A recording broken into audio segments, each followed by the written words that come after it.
اسمي الحركي علي، اسمي الثلاثي عبد الغادر جيش ياسين. مواليد 2000. أنا من العريشة. الولد الرابع. نحن 9 شباب وبنتين. قبل الأحداث كنا يعني عائلة بسيطة تتكون من 9 شباب وبنتين. كنا يعني عم ندرس. يعني كانت الأيام مو مثل هلا، يعني قبل الأحداث كانت أيام غير، يعني كنا ندرس بس كمان كان حقنا ضايع. يعني حتى ندرس يمكن ما في غير لغة عربية يسمحون ندرس فيها. كان يعني عم يقولوا الجمهورية العربية السورية وبس، فقط لا غير. يعني إذا واحد بيحكي كردي أو غيره مباشر بيختفي، أو يصنع إشي مباشر يختفي. كنا من المدرسة أحيانا إذا في شغل، ونحن كمان على صغار كنا عم نشتغل يعني. حتى كنا عمرنا 10 سنوات عم نشتغل بنساعد أبونا حتى بنعيش بأيام الزراعة أو غيره. درست للتاسع وما كملت بسبب الأحداث اللي صارت الأحداث، يعني ما في لا دراسة ولا غيره. في ناس كملت في ناس ما كملت بسبب الأحداث. يعني بصراحة صار القصف العشوائي، يعني اللي على المدينة وعلى القرى. يعني اللي طلع واللي ما طلع يعني راح اجته قذيفة طايشة يعني.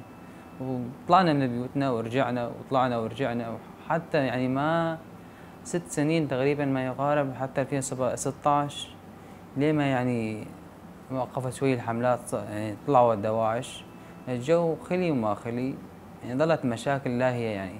نحن نعرف نحن عايشين يا ترى ولا ميتين. يعني كمان كان حقنا ضايع بهذول ال6 سنين. حقنا هذا مستقبلنا كله تدمر. كنا نطلع من تقريبا من الساعة 7 الصبح على الشغل، نشتغل أعمال بالخضرة تقريبا من الساعة 7 الصبح تقريبا للمساء، حتى بنجي من الساعة أهلي يعني بالخضرة يعني. حسب يعني ايش ما كان موجود بيعطينا يعطوا الاهالي حتى يتساعدوا كمان شوي. كانت ما يقارب بذيك الايام 2014 على ما يقارب يوميا يمكن ما يقارب 1000 ورقة يعني. ايش بدها تساوي يعني، ونحن عيلة كمان 9 اشخاص. فاتوا رفاقنا، الرفاق فاتوا على شدادي والمناطق والقرى. صرت بروح برجي لعند الرفاق يعني كذا ايام وفترة. عم بقول لهم يعني تعرفت عليهم، صرت اودي لهم اكل، اودي لهم مي عم يشربوا شاي. كل ما بقول للرفاق بتعرف عليهم يقول ممنوع تجي لعنا، ممنوع، يمكن يصير هجوم عشوائي، لازم انت ما عاد تجي لعنا. تعرفت عليهم اي يوم ويومين، وبعدها تقريبا ضليت سنة وانضميت تقريبا بعد الرفقات.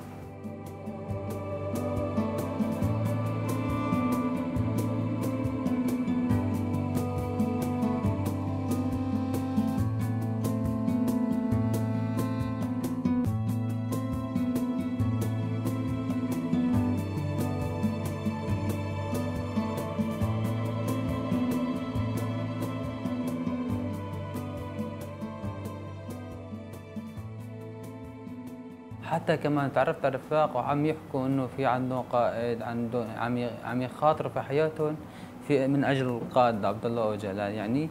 انا كان هون صار عندي شويه ردة فعل، فضول اني لازم انه اعرف اكثر واكثر عن الرفقات، ولازم انه اعرف ايش عن القائد، يعني ايش هذا، ليش عم يخاطروا بحياتهم من اجل القائد. انا صار عندي فضول اني اعرف ليش عم يخاطروا بحياتهم. كان حقنا ضايع بدولة 6 سنين، بس أنا صار عندي فضول إني أعرف ليش صارت عم يجوا رفقات عم يحكوا عن القائد. كل ما في إنه عم يقولوا في رفاقية، عم يقولوا في حق للمرأة. نحن بصراحة كمجتمعنا الطبيعي عم يقولوا للمرأة حقها ما في ولا أي شيء بالمرة، حقها ضايع يعني بصراحة.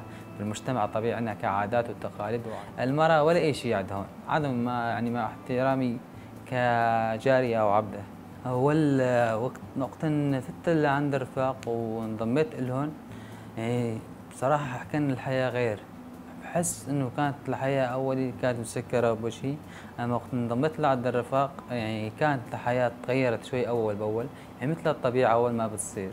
الرفاق في عنده حق للمرأة، في حق للإنسان، في حياة غير عندهم. حتى عم يعشقوا الطبيعة الرفاق، يعني يعشقوا الحياة، عم يخاطروا بحياتهم وبأرواحهم بأجسادهم من أجل التحرير من الظلم والعبودية اللي الناس اللي عايشين فيها حتى هذا اليوم. حتى هذا اليوم يمكن في ناس يعني مظلومة، يعني في حقها ضايع. بس اليوم هذا يعني الحمد لله في مجتمع، صار في ناس، في حقوق للمرأة، في حقوق للإنسان. يعني الحمد لله إن شاء الله نكون الايام الجايه يكون احسن واحسن. وهنا وقت فتنا مع رفاق يعني حتى تفاجأت انه في رفيقات عم منضمين لرفاقهم وعم يقاتلوا بالجبهات، عم يخوضوا معارك. بصراحة يعني أنا شفت كرفيقات يعني عم يقاتلوا أحسن من شباب. أنا تفاجأت هنا، قلت يا ترى هدول بنات رفيقات عم يقاتلوا، نحن ليش هلا نايمين وما عم ندافع عن حقنا يعني؟ يعني بصراحة صارت عندي رد فعل زيادة، لذلك أنا انضميت لعند الرفاق. تقريبا وقت انضميت لعند الرفاق بال 2017 قالوا في عندكم دورة 45 يوم، رحنا دورة 45 يوم، كانوا رفاق يعني عن جد. أنا تفاجأت إنه في رفاق عم يتدربوا وفي رفاق عم يتساعدوا إيد بإيد، كلهم إيد واحدة، من شغل من تدريبات، في تدريب سلاح ثقيل يعني. في كل التدريبات اللي أخذناها كانت كل الرفاق عم يتساعدوا إيدي بإيد، وكمان كانوا في رفيقات بالدورة الثانية بجانبنا عم ياخذوا كمان تدريب، يعني كمان كانوا إيد واحدة كلياتهم عم يلعبوا أكلهم شربوا كلهم إيد بإيد يعني. يعني خلصنا الدورة وطلعنا على البيت، تخرجنا يعني حتى يعني اجينا للبيت خلصنا دوامنا إجازة 10 أيام ورجعنا على الدوام، قالوا عندكم حملة على الرقة. هون أنا تفاجأت إنه قال تدريب عسكري. يعني قالوا أنت صغير ما بعرف شو. أنا هون زعلت إنه ما عم يقبلوني، مرة ومرتين ثلاثة عاد رحت مباشرة دخلوني.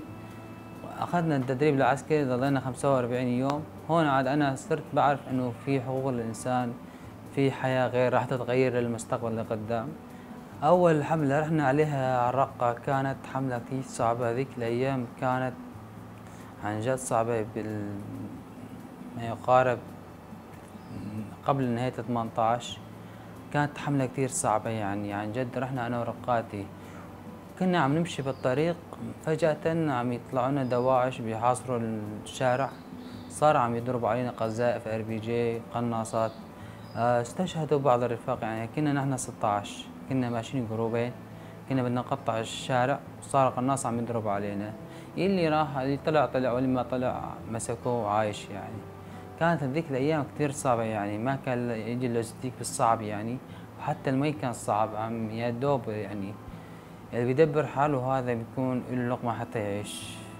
هم الرفاق يعني قاموا بحياتهم من اجل تحرير شعبهم يعني من هالعبودية هاي، وحتى خاطروا بحياتهم استشهدوا ما رضوا ينكسروا. كانوا طور شي السيبان كانوا 28 رفيق، كانوا بيروحوا 10 على حملة بيضلوا 8 يعني تبديل بين 10 و10، 8 بيضلوا بالطابور كأمن للطابور يعني. يعني كانوا استشهدوا رفاقنا 8، حتى منهم كان هذا العقيد كمان هو كوحيد لأخواته 4، يعني هو كولد واخواته 4 بنات وابوه وامه. حتى ابوه هلا كمان عسكري يعني استشهد معنا، كان عم يطلع على الشارع من الشباك حاطط ضرب القناص براسه واستشهد يعني. بتمنى له الرحمه.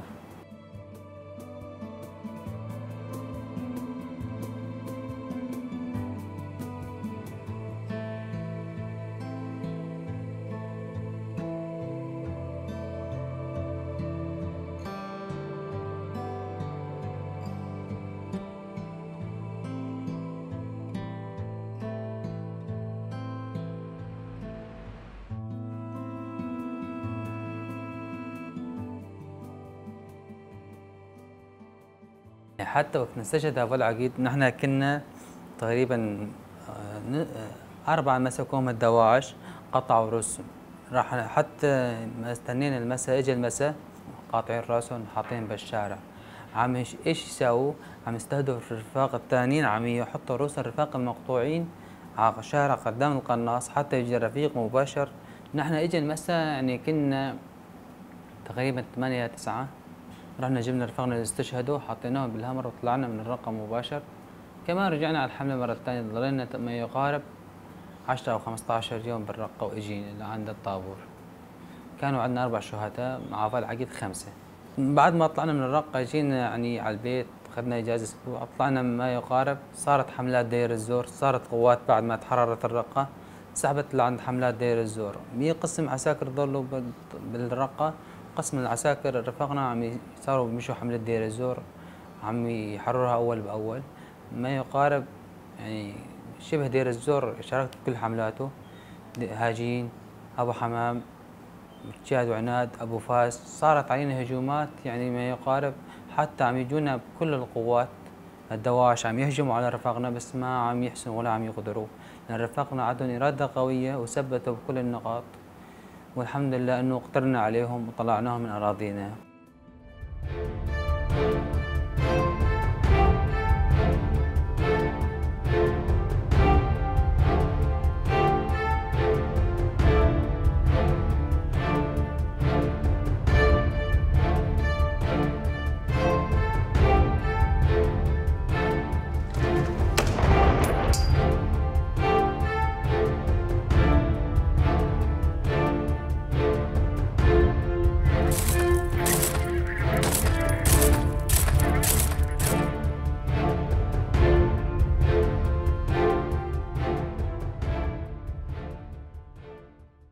حتى وقت كنا ماشيين حملات دير الزور، بعد ما طلعنا من هون كانت على الزاوية مرقدة، نحن طالعين عم نحرر دير الزور على صور كمان تحررت، وهجين الديبان. نحن طالعين كمان على مناطق دير الزور، البحرة، أبو حمام، حقل العمر، حقل التنك، هدول كلهم ما شاء الله يعني بإرادة رفقاتنا نحن قدرنا نحررهم، يعني قدرنا نحرر الشعب. صارت هجومات ورفقاتنا يعني قدروا على الدواعش وطلعوهم من هاي الأراضي، حتى آخر يوم ما يقارب صرنا بين الباقوس، باقوس الفوقاني التحتاني وأبو حسن، صار هجوم علينا الدواعش ورفقاتنا يعني كمان قدروهم وطلعوهم. آخر يوم ما يقارب بقى المخيم، اجتمعوا كل رفقاتنا من جميع شمال وشرق سوريا، حتى رفقاتنا يقدروا يطلعوا. كمان كانوا في رفيقات على سلاح ثقيل عم يضربوا، حتى بإرادة الرفاق والرفيقات قدروا يطلعوا الدواعش. وآخر يوم الدواعش صاروا عم يخافوا وبيهربوا، سلموا حالهم، مي منهم قتلوا حالهم. آخر يوم كنا نحن 8 بالنقطة، كنا داومين آخر يوم قبل نزلتنا الصبح الساعة الفجر عم يصيحوا الله أكبر الله أكبر، عم يجهزوا حالهم حملة قوية كتير كبيرة. نحن يعني كنا ماخذين احتياطاتنا. صار الجو غبرة كتير، هم نقطة يفكرون نحن انه بنخاف وقت الغبرة، صاروا بيهجموا علينا. آخر يوم اجوا علينا الساعة 4 المساء، صاروا يهجموا ويضربوا قذائف RPG.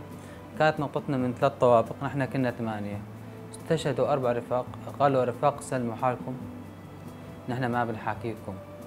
عم انه ايش، عم انه نحن شو بدكم نعطيكم. عم يضحكوا على الرفاق حتى بيسلموا حالهم، بس رفاق قاوموا، في منهم استشهدوا وخاطروا بحياتهم من اجل يعني انه ما بيروحوا ضحيه.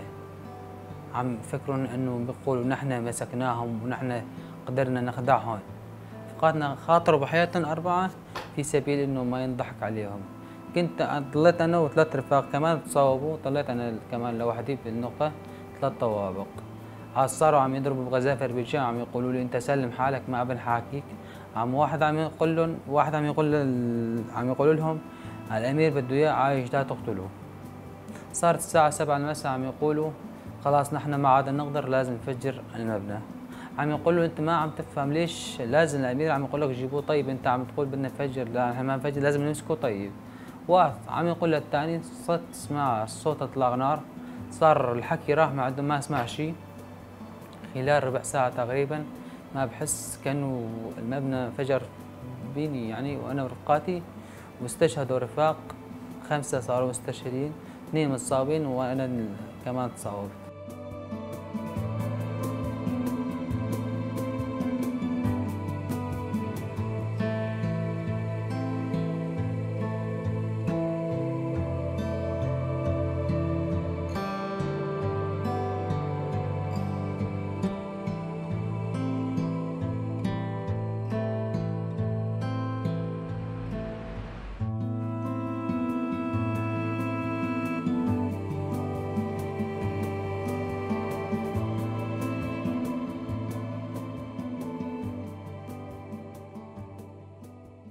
بعد ما تصاوبت يعني صار عندي انا حسيت انه كانه ظهري انكسر، ما عاد احسن امشي.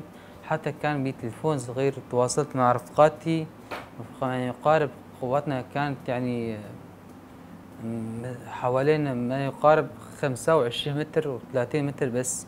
السبب هو رفاقنا ما عم يقدروا يطلعوا، انه هم عم يقدروا على رفاقنا القناصات، بس رفاقنا رغم هالشي هذا قدروا يطلعوني. اجوا رفقاتي، جاء دعم حملوني وطلعوني.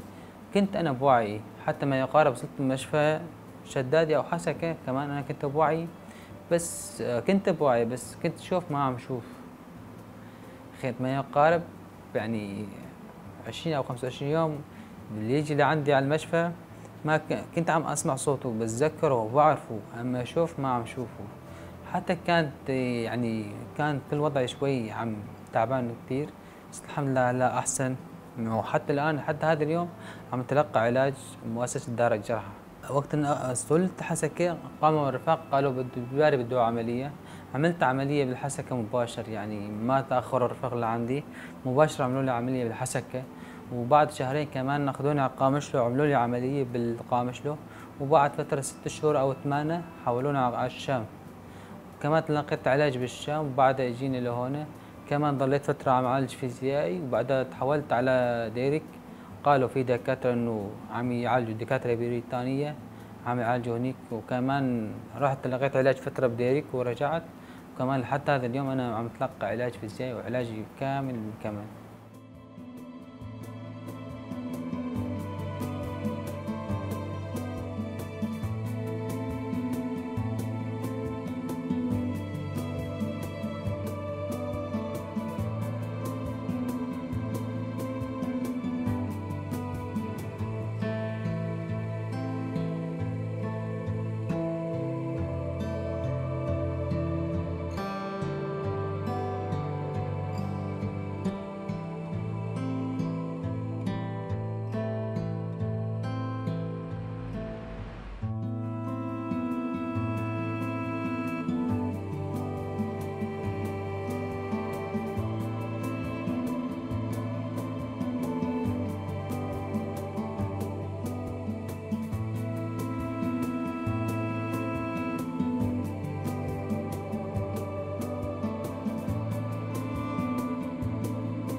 وقت كنت بالمشفى عم اتعالج، عملت العملية، اجوا الاهل اللي عندي عم يقولوا هاي انت كان بدك اياها. صارت عندهم ردة فعل، ما في اهله ما بيخافوا على ابنهم، يعني هذا خلاص قدرك بدك ترضى به. انا شوي زعلت انه تصاوبت، بس لا الحمد لله هذا اليوم بالعكس الي الفخر، انا افتخر باصابتي مقابل رفاقنا اليوم عم يضحوا بارواحهم بالجبال وغيره. انا يعني وجه تحيتي وسلامي لرفقاتنا يعني. بعد ما تصاوبت تلقيت علاج ما يقارب 1/9/2022. أخذنا دورة عند أفضل عقيد بالرقة، أكاديمية الشهيد دشتي بالرقة. وكمان على صراحة وقت ما نفذت الدورة كانت نفسيتي تعبانة بالمرة، يعني بصراحة كنت يأسان من الحياة. بعد ما تلقيت الدورة عند أفضل عقيد شفت فعلا عن جد رفاق جرحى كمان، يعني عن جد عم قول ليك هم جرحى وعم يخاطروا كمان وعندهم رفاقية وعايشين مبسوطين وما عاطين الحياة الأهمية للحياة. عن جد هون كمان صارت عندي ردة فعل، قلت لازم أنا أغير حياتي، أنا صح جريح لازم أكمل من أجل إصابتي على القليلة، يعني لازم تعبي ما يروح خسارة يعني. وإن شاء الله نكمل للنهاية ونخاطر بأي شيء بدنا، يعني نحن نرجو حرية بلدنا وسلامنا.